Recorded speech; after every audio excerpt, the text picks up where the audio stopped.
Deputi Bidang Keamanan Siber dan Sandi Pemerintahan dan Pembangunan Manusia, Bapak Sulistyo, yang hari ini sudah hadir pada konferensi pers update hasil pemeriksaan BSSN mengenai PDNS 2. Dan langsung saja sekarang kita akan mendengarkan pernyataan terlebih dahulu dari Bapak Usman Kansong. Kami silahkan. Ya, bukan dari saya dulu ya. Teman-teman sekalian, selamat sore. Assalamualaikum warahmatullahi wabarakatuh. Salam sehat, salam sejahtera buat kita sekalian. Teman-teman pers, ya hari ini kita akan mendengarkan update ataupun perkembangan penanganan serangan cyber PDNS 2 yang akan nanti disampaikan oleh Pak Herlan, ya Direktur IT Solution PT Telkom, kemudian juga nanti dari Kepala BSSN Bapak Hinsa Siburian, dan juga nanti dari Kominfo akan menyampaikan update ataupun perkembangan penanganan serangan cyber terhadap PDNS 2. Untuk pertama, waktu dan kesempatan kami berikan kepada Pak Herlan untuk menyampaikan update penanganan kasus ini, Pak. Silakan, Pak Herlan. Oke, baik. Terima kasih, Pak Kansong. Baik, rekan-rekan media yang saya hormati, mohon izin Pak Kepala. Kami ingin menyampaikan upaya-upaya yang dilakukan oleh Telkom dalam merecovery gangguan oleh ransomware ya, yang terjadi di PDNS 2 Surabaya. Jadi teman-teman, ini menyambung press release yang lalu.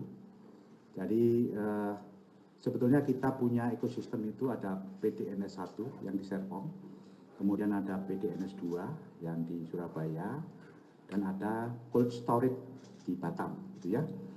Jadi yang diserang oleh ransomware adalah yang PDNS 2. Jadi PDNS 1 dan 2 ini kira-kira load tenannya separuh-separuh gitu ya. Jadi kita masih punya ekosistem tenan separuh di PDNS 1 yang sekarang masih aktif dan mulai kita hardening lagi untuk security-nya. Kemudian yang kedua rekan-rekan, kita sejak kejadian sampai dengan hari ini kita diasistensi oleh BSSN dan kerjasama dengan semua yang terkait gitu ya, tentu dengan Kominfo, kemudian dengan para tenan, dengan Bareskrim. Kita berupaya keras untuk melakukan recovery dengan resource yang kita miliki. Yang jelas data yang sudah kena ransom ini sudah tidak bisa kita recovery gitu ya. Jadi kita menggunakan sumber daya yang masih kita miliki. Yang nomor satu, kita mengidentifikasi ada tenan-tenan yang masih memiliki backup ya, di lokasi Surabaya maupun yang ada di lokasi Batam. Jadi kira-kira jumlahnya 44 tenan. Jadi ini kita masukkan sebagai recovery stage 1 gitu ya. Jadi kita kontak, kemudian kita klarifikasi dengan para tenan dan mulai kita upayakan untuk bisa kita aktifkan layanannya. Tentu melalui medium temporer ya. Jadi kita punya 2 medium temporer di PDN 1 dan 1 media lain yang kita siapkan untuk mengaktifkan temporary.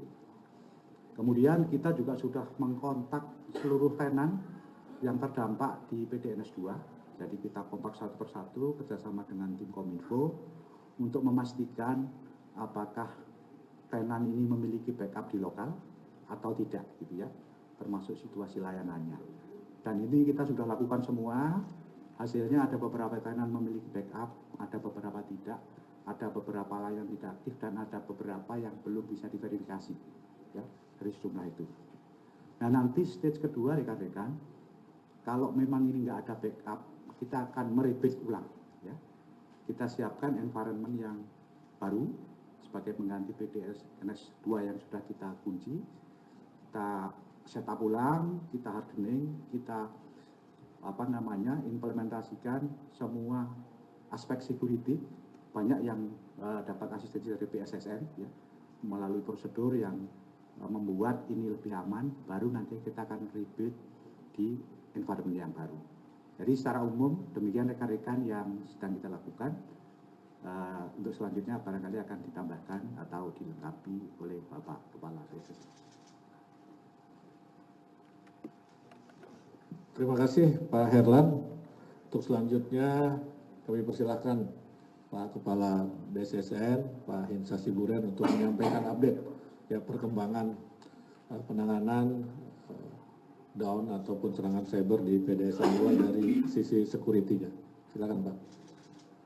Terima kasih Pak Usman.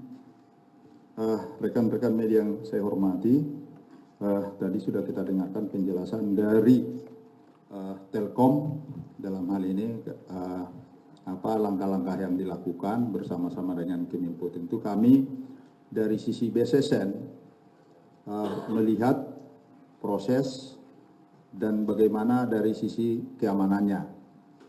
Tentu dengan kejadian ini sebenarnya langkah-langkah yang dilakukan sudah sesuai dengan manajemen bagaimana kita mengatasi suatu insiden ataupun masalah.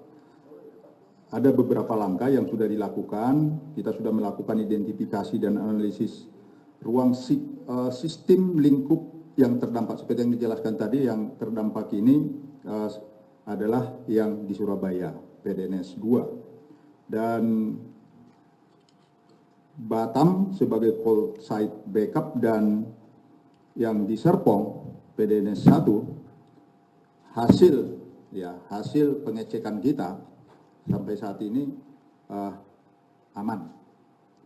Kemudian kita sudah melakukan tentunya isolasi ya. Tadinya itu terhubung yang 3 seperti yang disampaikan tadi. Kita yakinkan bahwa dalam hal ini Telkom Sigma sudah melakukan langkah-langkah sesuai prosedur. Kalau ada masalah di data center tersebut sudah diputus antara Surabaya dengan Serpong Jakarta, dan juga demikian juga yang di Batam. Jadi memang kita melihat itu supaya jangan sampai malware-nya ini atau ransomware-nya ini menular ke tempat atau ke sistem yang lain. Kemudian kami melakukan pengumpulan dan preservasi bukti dari sistem elektronik yang terdampak.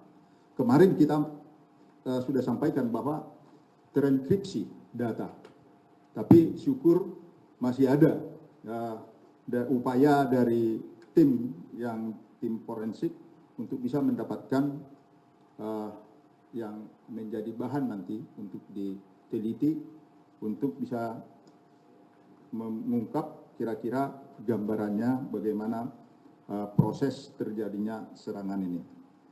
Kemudian tentu dari situ nanti kita lakukan terus adalah investigasi.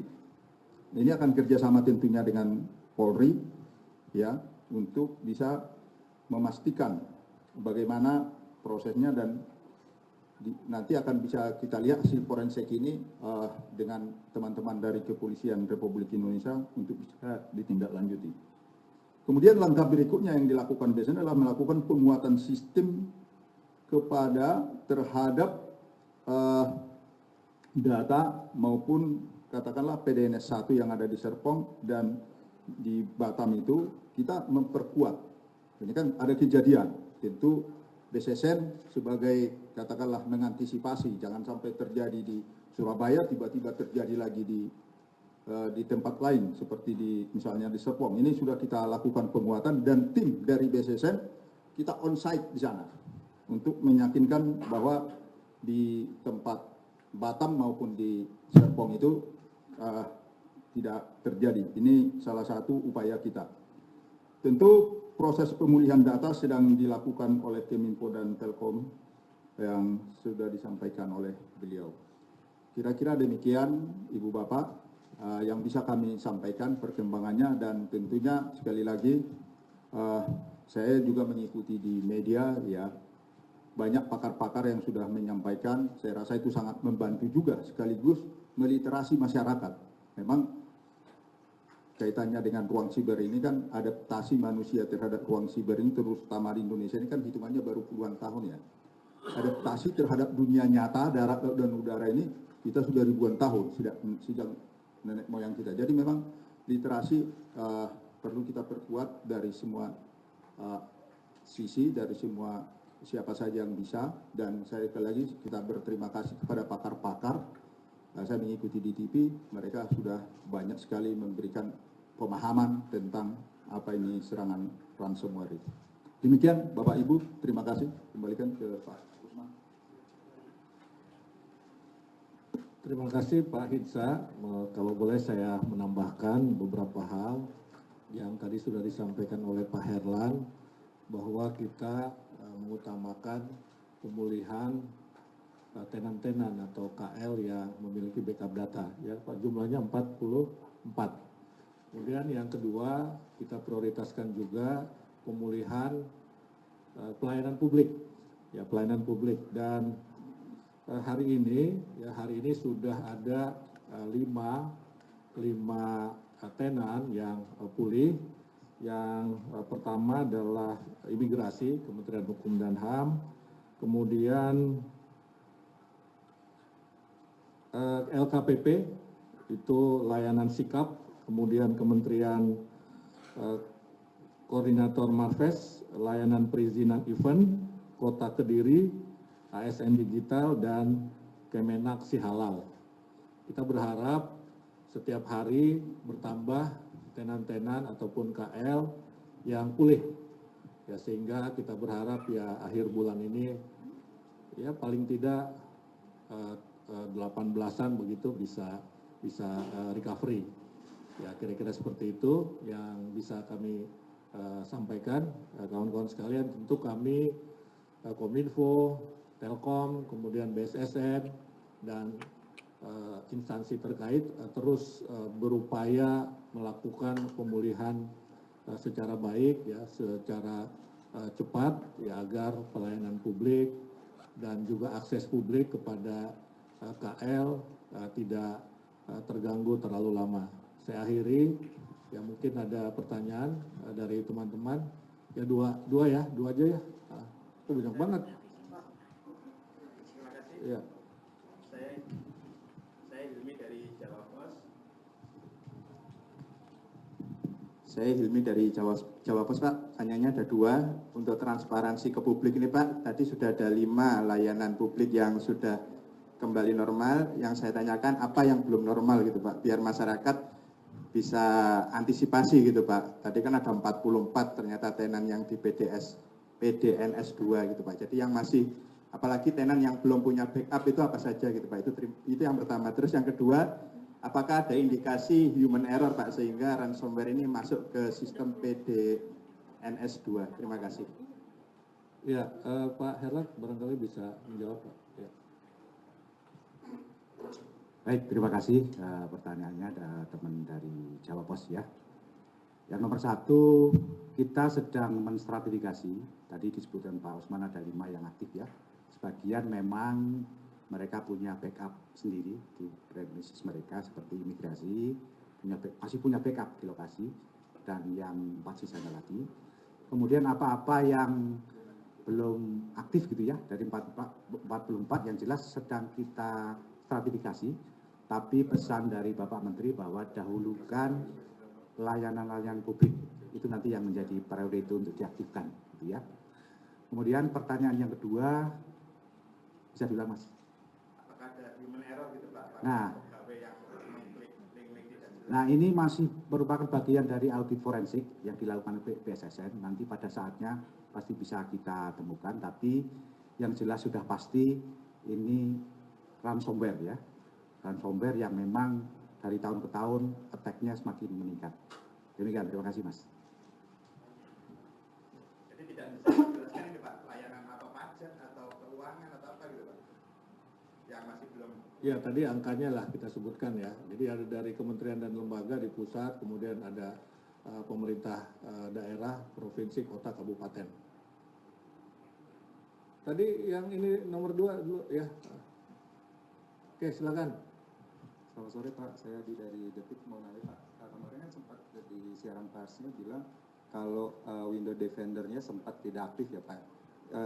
Kan Windows Defender itu umumnya digunakan untuk personal ya Pak. Apakah memang cukup untuk mengamankan sekelas server yang amat penting itu untuk menggunakan Windows Defender?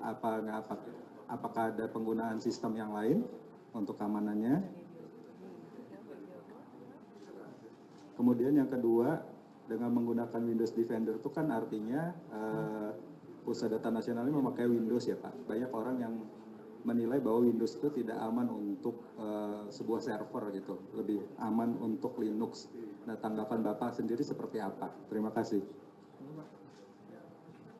Oke, baik rekan-rekan yang pertanyaan terkait dengan Windows Defender ya. Terus terang ini banyak aspek yang masih kita sisir gitu ya. Sebetulnya mana yang proper, mana yang tidak. Jadi mohon maaf saya belum bisa menyampaikan secara detail mana-mana yang ini proper, mana yang tidak. Tapi secara keseluruhan nanti akan merupakan bagian dari audit forensik gitu ya. Menyangkut tata kelola, kemudian menyangkut tool-tool yang memang harus diimplementasikan dan lain-lain. Demikian Mas. Selain Windows Defender ada yang sistem keamanan lain nggak Pak yang dipakai? Ya tentu yang secara umum untuk keseluruhan kesisteman kita mengimplementasikan firewall ya, firewall itu yang pasti. Firewall, DDoS itu kita implementasikan untuk secara kesisteman. Demikian, terima kasih Mas. Oke, satu lagi ya. Satu lagi. Pak belum dijawab Pak. Yang dua apa? Tadi pakai Windows kan Windows Defender kan artinya menggunakan Windows.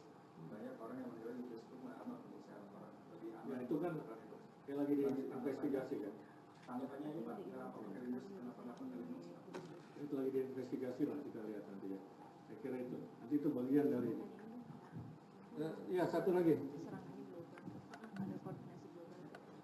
Ya Pak, saya Dina dari VOI Pak. Pertanyaan pertama, kan tadi mohon dikoreksi Pak kalau salah, Pak Erlan bilang datanya sudah dipastikan tidak bisa di recovery Pak. Nah itu berarti data kita kan sudah full dipegang sama pelaku ya Pak. Nah itu berarti nggak ada kemungkinan besar mereka menyalahgunakan data kita Pak. Nah pemerintah ada nggak sih Pak upaya untuk menyelamatkan data kita Pak? Karena kan pasti ada kemungkinan bocor atau bagaimana Pak? Seperti itu Pak. Ya, oke. Baik, dari audit sementara ya yang dilakukan oleh tim BSSN. Jadi kondisi data itu di-encrypt ya, ter-encrypt tapi di tempat. Dan sekarang sistem PDNS 2 itu sudah kita isolasi, tidak ada yang bisa mengakses. Kita putus dari akses dari luar. Jadi kondisinya demikian, Pak. Terima kasih. Jadi nggak bisa disalahgunakan ya Pak? Tidak, insya Allah nggak bisa. Ya. Baik ya teman-teman, terima kasih ya atas perhatiannya. Ya sampai ketemu lagi. Wassalamualaikum warahmatullahi wabarakatuh. Waalaikumsalam warahmatullahi wabarakatuh. Terima kasih kepada narasumber dan rekan-rekan yang sudah hadir pada konferensi pers pada sore hari ini.